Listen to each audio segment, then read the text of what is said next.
Сәлем достар, қалдарыңыз қалай? 36-шы есепте төмендегі теңдеулерді шешіңдер дейді. Енді мына жерде x квадрат азайтылған 5x азайту 12 қалпынша жазамыз да, мына жерде бос мүше тұр, ол соны теңдіктің сол жағына әкелеміз. Демек, минус таңба болып кіреді тең нөлге. X квадрат азайтылған 5x болады. 2 минусым бір-біріне қосылып кетеді. Сонда 18 болады тең нөлге. Енді біз x1 мен x2-ін классикалық әдіспен табайық. Жалпы бұл есептің формуласын мен қазір бір естеріңізге түсіп жазып кетейін. Минус таңба b плюс минус 4-дің астына b-ны квадратта аламыз. Мынау дискриминанттың формуласы. Азайтылған 4 көбейту a көбейту s. Мына жерде енді a дегеніміз, мынау x бізде a-ға тең, x квадрат, яғни 1 болады. Мынау бізде b-ға тең, бұл с-ға тең болады. Енді бұлай жазып көрсетейін сіздерге. X квадратымыз ол 1-ге тең деген сөз, иә? Ал 5x-іміз минус таңбамен аламыз, минус 5-ке тең. Ол бізде нені білдіреді? Бұл b-ны білдіреді, бұл a-ны білдіреді. Минус 18, мына жерде бос мүше, ол минус 18-дің өзіне тең болады. Бұл бізде с коэффициентін білдіреді. А, b, с коэффициенттерін білдіреді. Бұл формулада мына жердегі тұрған төрдің астына мен дискриминантты төрдің астына алады. Яғни b-ны квадратта азайтады 4-ке, ол 4 формуладағы көбейтеді a-ға, көбейтеді с-ны. Енді мына жерде a-ны көбейтеміз 2 деген формула. Осы формуланы қолданып шығарамыз. Енді жаңа минус таңба, мына өзінде де минус бар, сондықтан 2 минусты да кіргізіп қоямыз. Плюс минус 4-дің астына дискриминант жазамыз. 5-дің квадрат 25, соны жазамыз. Азайтылған 4 болады. X квадрат бізде 1-ге тең болып тұр. Оны жазбаймыз. Минус таңба 18. Минус болғандықтан жақша қалады. 2-ні көбейтеміз, 1-ді жазбай-ақ қойын.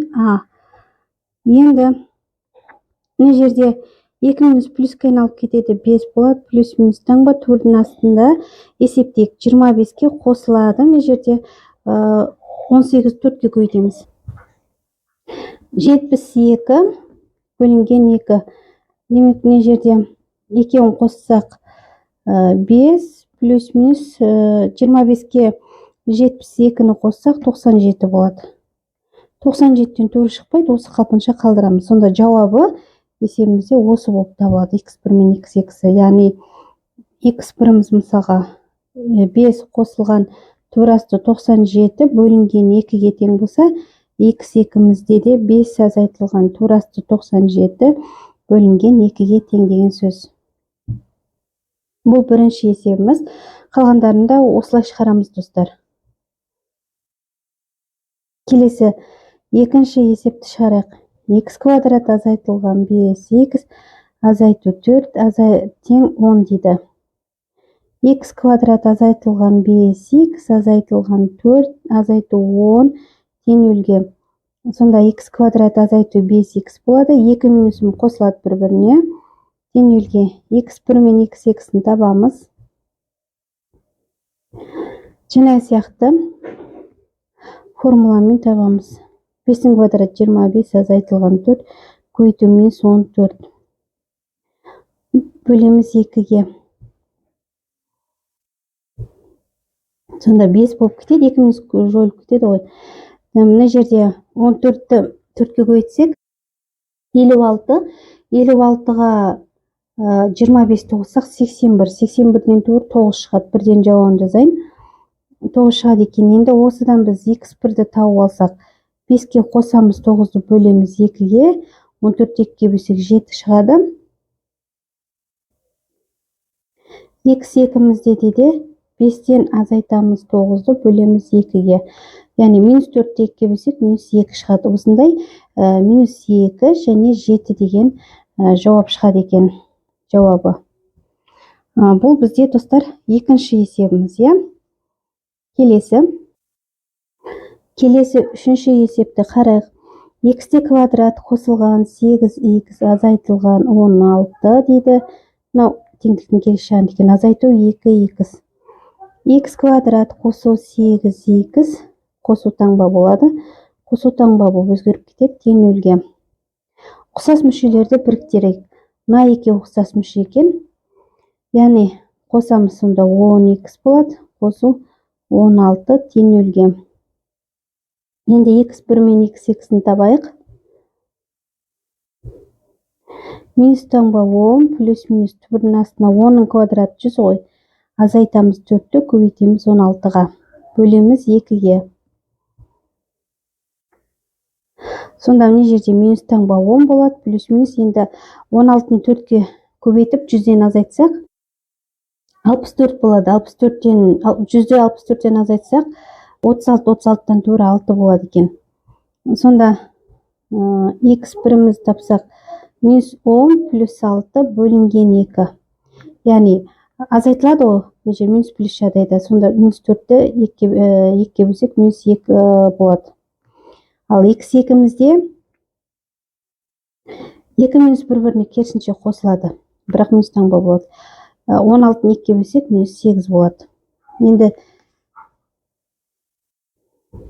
бұл жерде жауабы, сонда минус 8 бірінші жазылады. Екеуін салыстырған минус 8 не ғой? Үлкен, кіші. Бұл достар үшінші есебіміз. Келесі төртінші есепті қарайық. X квадрат қосылған x азайтылған 2 тең 2 азайту 2x. X квадрат қосу 2 азайту 2 азайту 2 қосу 2x болып таңбалары өзгеріп кетеді қарама қарсы. Мына 2 ұқсас екен, және мына 2 ұқсас екен. X квадрат x'те алдында таңбасына қараймыз. 1x-ке 2x қоса 3x болады. Екеуі де қосылады, бірақ таңбалары минус таңба болады. Бұларды да вид теоремасымен шығара салуға болады. Классикалық әдіспен шығарсаңыздар да болады. Өздеріңізге қайсысы ыңғайлы, сонымен мен классикалық әдіспен шығара берейін.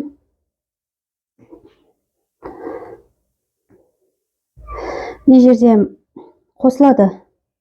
16-ға 9-ды қоссақ 25, 25-тен туыр 5 шығады. Сонда x1-іміз 1 болады екен. x2-мізде минус 4 болады екен.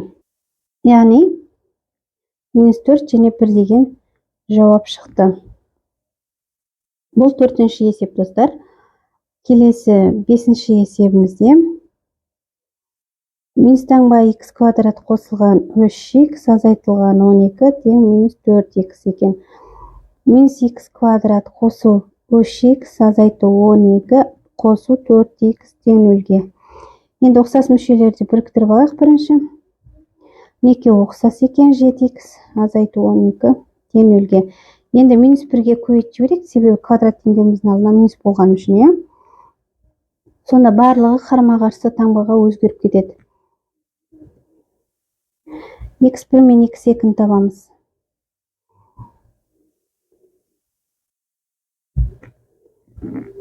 Жетінің квадраты 49, азайтамыз 4-ті, көбейтеміз 12-ге, бөлеміз 2-ге. Мұнда 7 плюс минус, енді мына жерде 4-ті 12-ге көбейтсек 48, 49-дан 48 десек 1-ден төрі 1 шығады. Сонда x1-іміз 7-ге 1-ді қосып 12-ге бөлсек 4, 7, x2-де 7-ден 1-ді азайтамыз да 12-ге бөлеміз, сонда 3 болады. Яғни жауабы 3 және 4 екен. Бұл бізде бесінші есеп.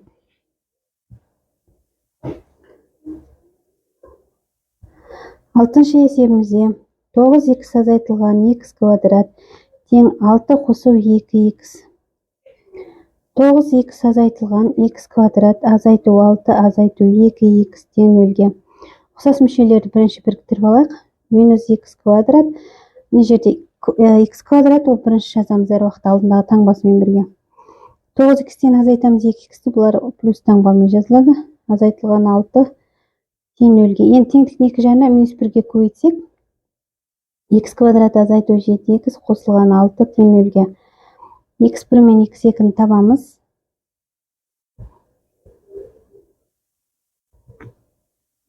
Жетінің квадраты 49, азайтамыз 4-ті, көбейтеміз 6-ға. бөлеміз 2-ге.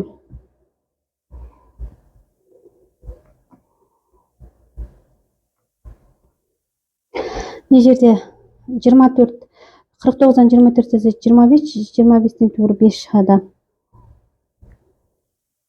7-ге 5-ті қосып 2-ге бөлсек 6, 7-ден 5-ті азайтамыз, оны 2-ге бөлеміз 1. Яғни 1 және 6 деген жауаптар шығады екен. Бұл бізде 6-шы есебіміз болып табылады. Келесі 7-де минус x квадрат қосылған 5x тең 18 азайтылған 6x.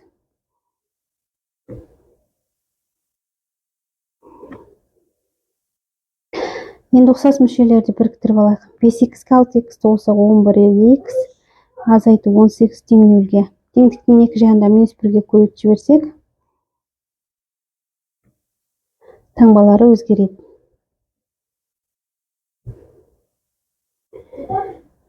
Минус таңба 11, плюс минус турасында 11-дің квадраты 121-ге тең болады.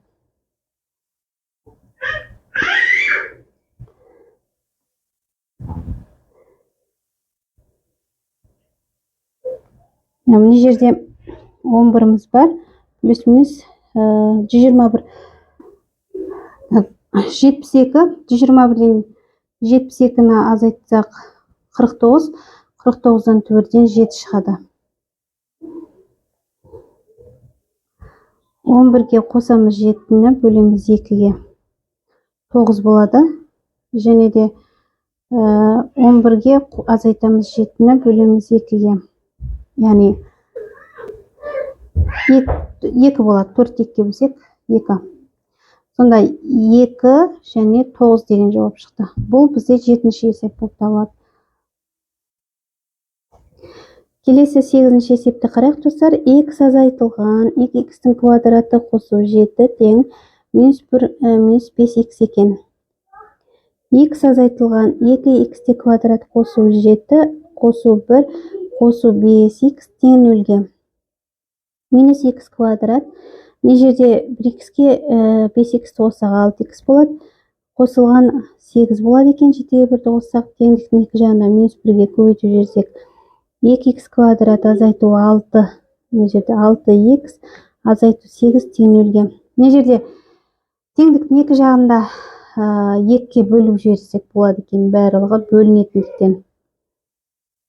6-ны 2-ге бөлсек 3x азайтамыз 4 тең 0-ге.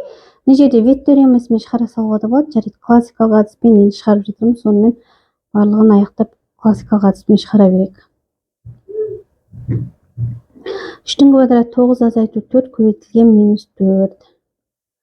Мына жерде 2-міз бар.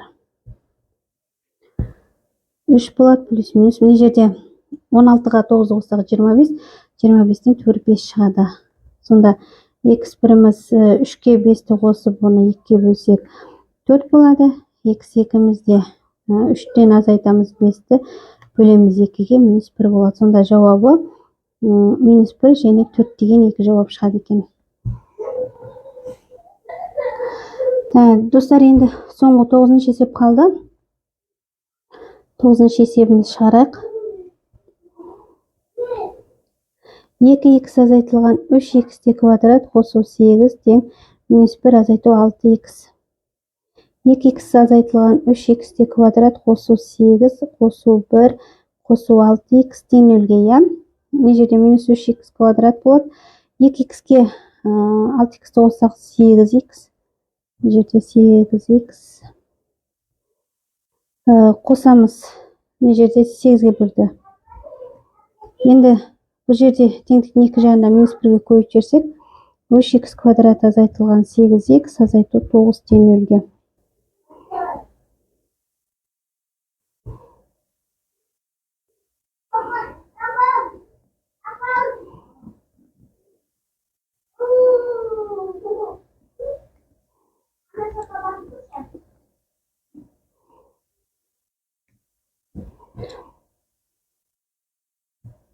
Мына жерде 8 плюс минус, мына жерде 27-ге 4-ті көбейтеміз. 12-ге 9-ды көбейтсек, барлығын көбейтіп қосқанда 172 болады екен. 172 бөлінген 6. Енді 172-ден түбір шықпайды ғой. Сондықтан былай жазып алсақ болады. 172-ні 4 көбейту 43 деп. Бөлінген 6 деп. Енді мына жерде 43-тен 4-тен түбір шығара аламыз. 8 плюс минус 4-тен 2 болып шығып кетеді. Төрасында 43-іміз қалады. Енді 2-ні шығарып жіберіп қысқартсақ болады екен.